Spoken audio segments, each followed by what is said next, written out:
이마트의 2023년은 그야말로 다사다난했습니다. 실적 부진으로 매출 1위 자리를 쿠팡에 내준 데 이어 주가까지 급락하는 등 악재가 끊이지 않은 탓입니다. 한채양 신임 대표 체제로 재정비에 나선 이마트는 올해 오프라인 사업을 적극 확대해 자존심 회복에 나선다는 방침입니다. 이마트는 지난해 3분기까지 매출액이 22조 1,161억 원으로 전년 동기 대비 1.17%가 증가했습니다. 하지만 수익성은 나빠져 영업이익이 68.6% 감소한 386억 원을 기록했습니다.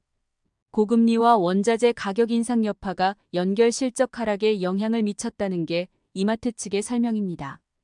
특히 그간 이마트의 강점으로 꼽혀온 오프라인이 부진하면서 한숨은 더욱 깊어지는 모양새입니다.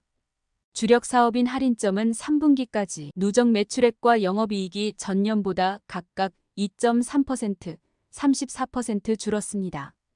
같은 기간 편의점 사업은 매출액은 1조 6,734억 원으로 5.7%가 증가했으나 영업손실 36억 원을 기록하며 적자 전환, 수익성 확보에 어려움을 겪고 있습니다. 실적 부진으로 후발 경쟁사에도 밀리면서 체면을 구겼습니다. 이마트는 지난해 처음으로 유통 매출 1위 자리를 쿠팡에게 내줬는데요. 쿠팡은 작년 3분기까지 누적 매출액이 23조 1,767억 원으로 전년 동기 대비 20% 증가하는 등 상승세입니다. 누적 영업이익도 4,448억 원을 기록하며 첫 연간 흑자를 눈앞에 두고 있습니다. 이마트는 지난해 1분기 쿠팡에게 처음으로 매출에서 뒤처진 이후 여전히 선두 자리를 되찾지 못하고 있습니다.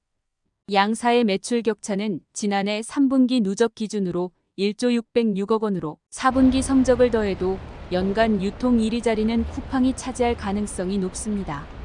실적 하락 여파는 주가 하락으로 이어졌습니다. 이마트의 최근 주가는 주당 7만 1,500원대로 약 1년 전 11만 9,900원으로 신고가를 경신했던 것과 비교하면 약 40% 하락했습니다. 2023년 8월 시가총액 2조 원 선이 깨진 이래 여전히 2조 원을 돌파하지 못하고 있는데요. 4일 종가 기준 시총은 1조 9,875억 원입니다. 약 3조 4천억 원으로 대규모 자금을 들인 이베이 코리아의 인수 효과가 나오지 않고 있다는 점도 뼈아픕니다.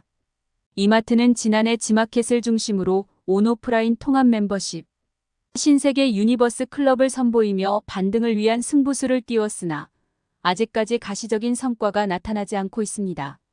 창립 이래 진행된 최대 규모 인수합병 탓에 오히려 재무 부담만 가중되고 있습니다. 이마트의 연결 기준 총차입금은 이베이 코리아 인수 이전인 2020년 말 6조 1,677억 원에서 지난해 3분기 기준 7조 9,830억 원으로 늘어났습니다. 같은 기간 부채 비율도 112%에서 150.3%로 증가했습니다. 한국신용평가는 지난달 이마트의 신용등급을 안정적에서 부정적으로 변경하기도 했습니다. 한신평은 온라인과 근거리 구매 패턴이 고착화되는 상황에 민간 소비도 부진할 것으로 예상되면서 이마트의 주력인 대형마트의 실적 반등을 기대하기 어렵다며 이마트는 반등에 상당한 시간과 경쟁력 강화가 필요해 보인다고 분석했습니다. 지난해 내내 부진을 겪었던 이마트는 올해 반등에 사활을 걸고 있습니다.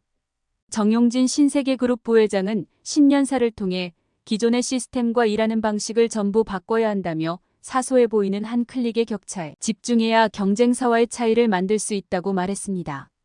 이어 올해는 경영 의사결정 중심에 수익성을 둬야 한다고 강조하기도 했습니다. 올해 이마트는 신세계그룹 전략실 출신의 한채양 이마트 신임 대표를 중심으로 본격적인 재출발에 나선다는 각오입니다. 특히 2024년 임원 인사에선 이마트와 함께 이마트24, 이마트 에브리데이 등 사업군을 원대표 체제로 전환, 한 대표가 이마트의 오프라인 계열사를 총괄하도록 했습니다. 한 대표는 오프라인 사업을 중심으로 계열사 간 시너지 효과 창출에 주력하겠다는 구상입니다. 취임 이후 첫 공식 행보로 트레이더스 신규 매장을 방문한 것도 오프라인 사업 확장에 대한 의지로 풀이됩니다. 한 대표는 강희석 전 대표 체제 아래 진행되고 있던 점포 매각을 모두 중단시키고 매장 신규 출점으로 방향성을 수정했습니다. 최근 이마트의 리뉴얼 매장이 반응을 끌어내고 있다는 점은 긍정적입니다. 이마트는 지난 3분기까지 12개의 점포를 리뉴얼했으며 그 결과 지난해 2분기와 3분기 전체 고객 수는 전년 동기 대비 각각 5.5%, 5.8% 증가하기도 했습니다. 증권가에서 바라보는 올해 이마트의 전망은 나쁘지 않은데요. 박종렬 흥국증권연구원은 이마트는 그간 부진한 실적 흐름에서 벗어나 내년에는 점진적인 실적 향상이 가능하겠다며 2024년 이마트의 연간 연결 기준 매출액은 30조 5천억 원, 영업이익 1,774억 원으로 각각 전년 대비 3.1%, 108.4%씩 증가할 것이라고 분석했습니다.